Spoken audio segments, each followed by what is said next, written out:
Nah, di 2 episode series menanam kemarin kita sudah menjelaskan kenapa kita harus menanam, dan yang kedua kenapa kita harus menggunakan metode organik. Brother-brother sekalian, setelah kita belajar tentang pentingnya menanam apalagi organik, ini saatnya kita praktek.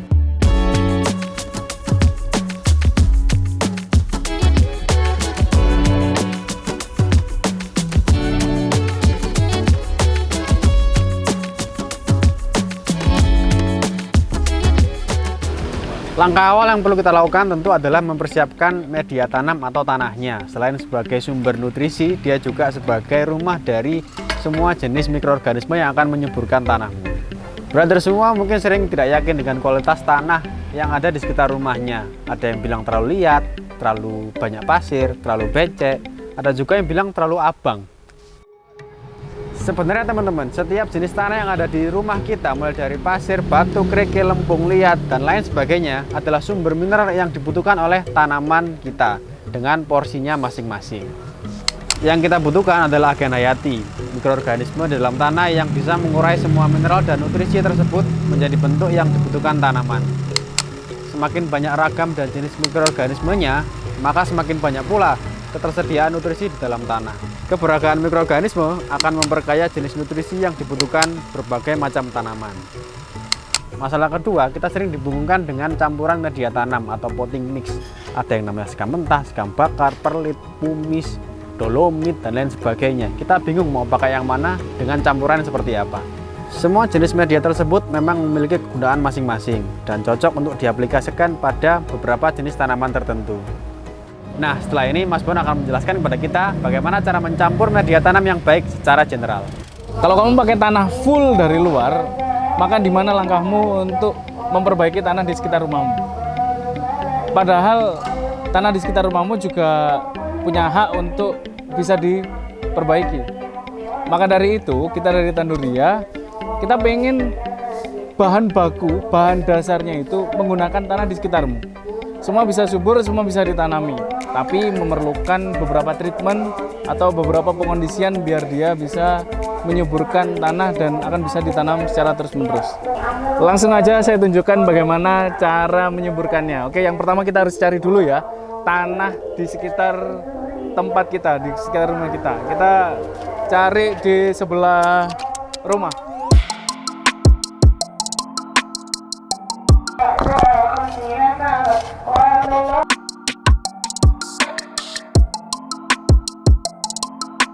Nah, ini kita pasang alas dulu ya, biar nggak tercampur sama tanahnya yang ada di bawah sini ya. Selanjutnya tanah yang udah kita ambil tadi kita taruh di sini. Ini tanah jenis apapun teman-teman bisa pakai.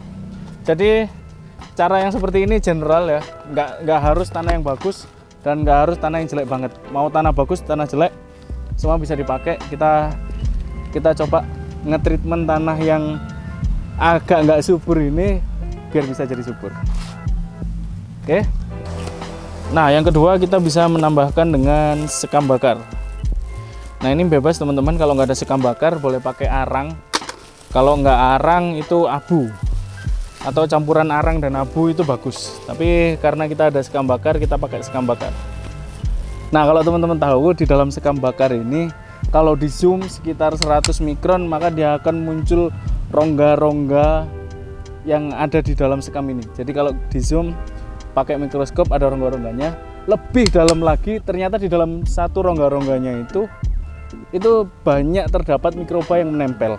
Jadi sekam ini atau sekam bakar atau arang ini akan berfungsi sebagai rumah buat mikrobanya, tempat untuk berkembang biaknya.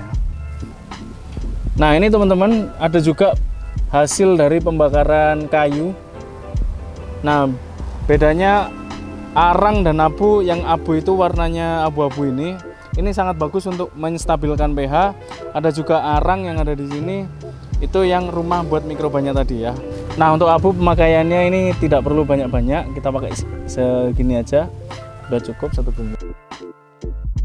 Nah, yang ketiga teman-teman, kita bisa tambahkan seresa.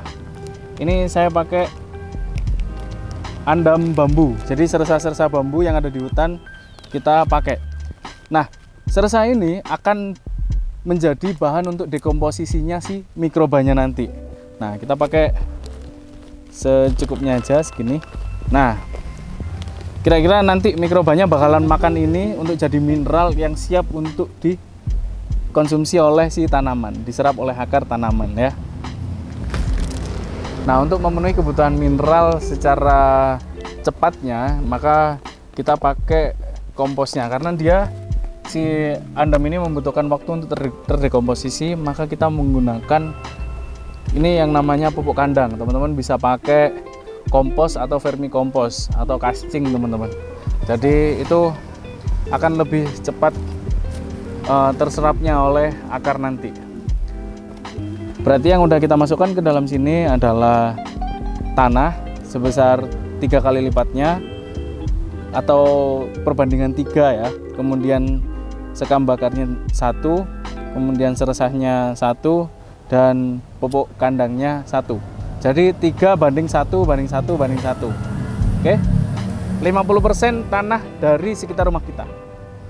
Nah, sampai di sini teman-teman, ini udah bisa untuk melakukan pindah tanam, untuk jadi media tanamnya si tanaman-tanaman kita. Tapi kalau mau menyempurnakan, teman-teman bisa pakai cara lanjutan, yaitu setelah ini. Kita aduk dulu ya.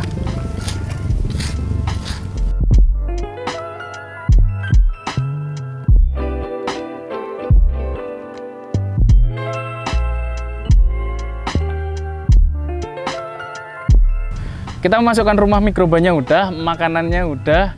Nah, kurang satu lagi, yaitu mikrobanya itu sendiri. Nah, teman-teman, sebenarnya di tanah ini udah ada mikroba baik-baiknya, ada juga yang jahat-jahatnya. Tapi kita ingin memastikan bahwa yang ada di sini itu semuanya baik.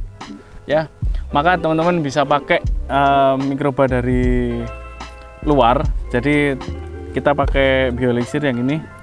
Kita 1:10 ya, teman-teman ya. Nah, kira-kira cukup seperti ini. Biar dia udah bisa hidup di dalam arang sekamnya ya, teman-teman ya. Kita siramkan di sini aja.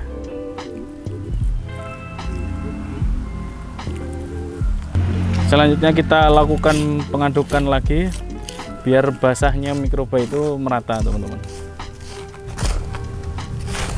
Nah, untuk memastikan agregat tanahnya itu baik, tanahnya nanti menjadi gembur, kita pakai asam humat ya, teman-teman ya.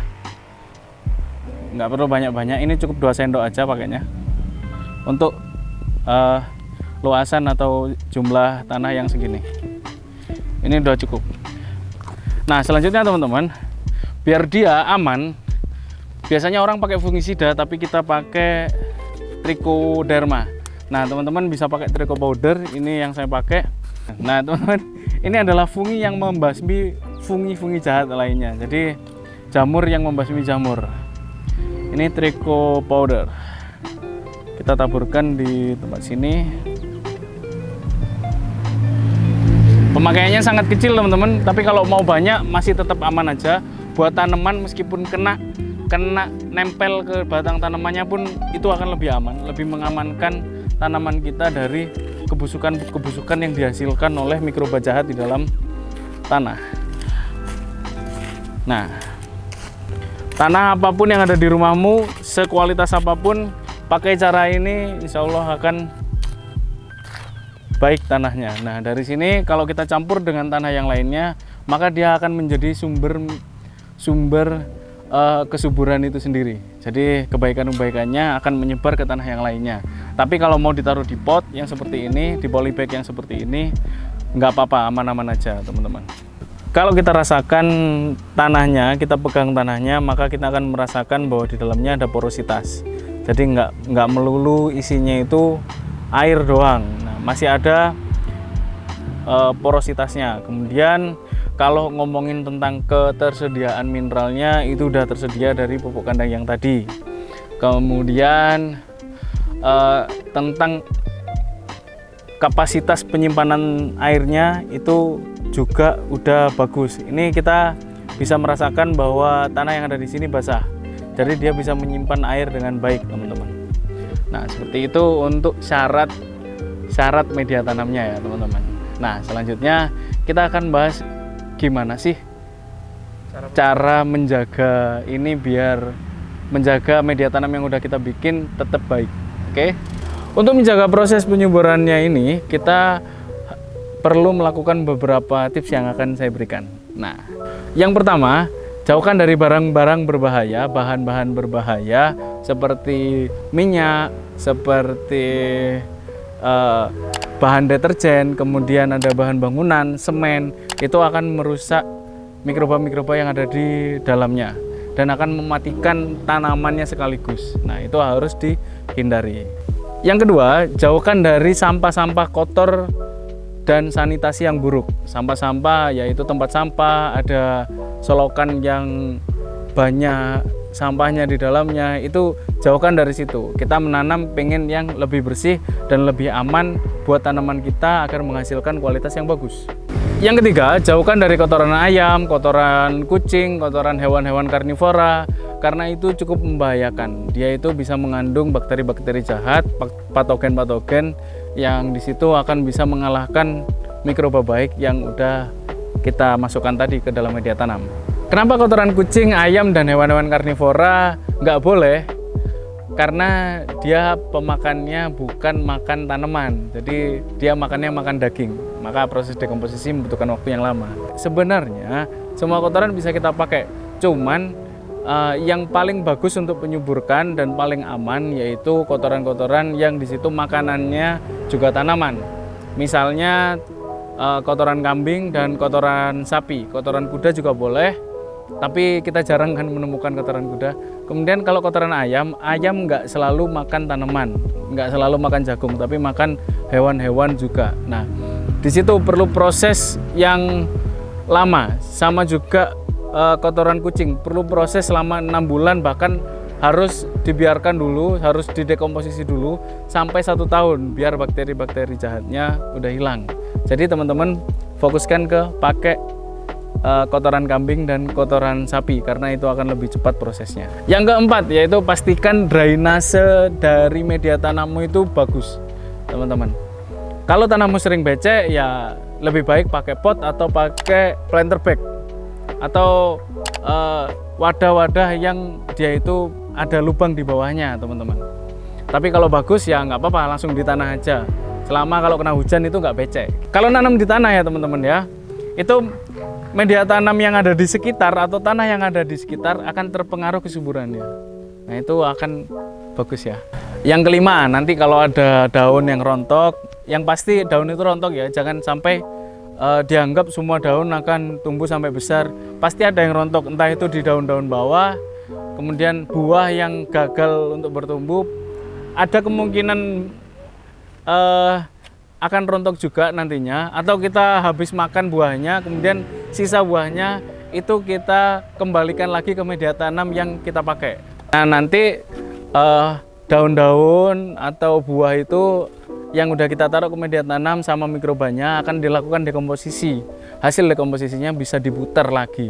Karena pupuk yang bagus buat melon ya bekas-bekas melon tadi, daun-daun melon, akar-akar melon, buah melon. Begitu juga tanaman yang lainnya.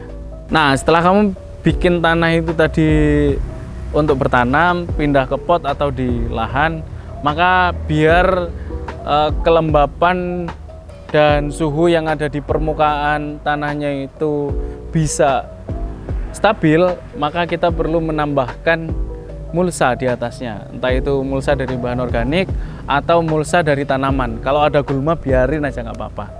Dia akan melindungi bagian atas dari tanahmu. Itu tadi rahasia cara meracik media tanam yang paling subur di dunia. Tapi masih bisa kamu modif-modif ya teman-teman. Salam dari saya, Mas Bon Anduria. Teman-teman, tanah yang tadi udah diracik tidak hanya bisa dipakai untuk 1 kali tanam saja, melainkan bisa berkali-kali dan bahkan bisa semakin subur teman-teman. Kok bisa? 1 kali tanam dan bisa dibuat untuk berkali-kali? Nah, itulah kenapa Mas Bon tadi melakukan langkah nomor 5 tadi teman-teman. Mengembalikan sisa-sisa daun ke dalam tanahnya. Untuk apa? Untuk menjaga siklus mikroba yang ada di dalam tanah. Nah, dengan siklus kehidupan mikroba yang baik di dalam tanah, tanah bisa menjadi lebih baik teman-teman. Tanamnya menjadi segar, dan tentunya kita menandur dengan ceria. Nah, yuk menandur dengan ceria teman-teman. Untuk teman-teman yang sudah melihat tutorial tadi, bisa dicoba di rumah dan mungkin sharing ke kita teman-teman, diupload di media sosialnya. Jangan lupa juga mention kita ya di @tanduriako bersama hashtagnya yuk tandur dengan ceria. Tapi teman-teman, yang diupload itu hasil racikan sendiri ya, bukan kayak begini ya. Ini udah jadi teman-teman ya, jangan kayak begini ya. Ini udah lengkap, udah jadi. Nanti teman-teman ngeracik sendiri di rumah ya, jangan ini yang diupload. Dan untuk teman-teman yang mau kasih saran, kritik, dan komentar lainnya bisa di bawah teman-teman ya. Thank you, bye-bye.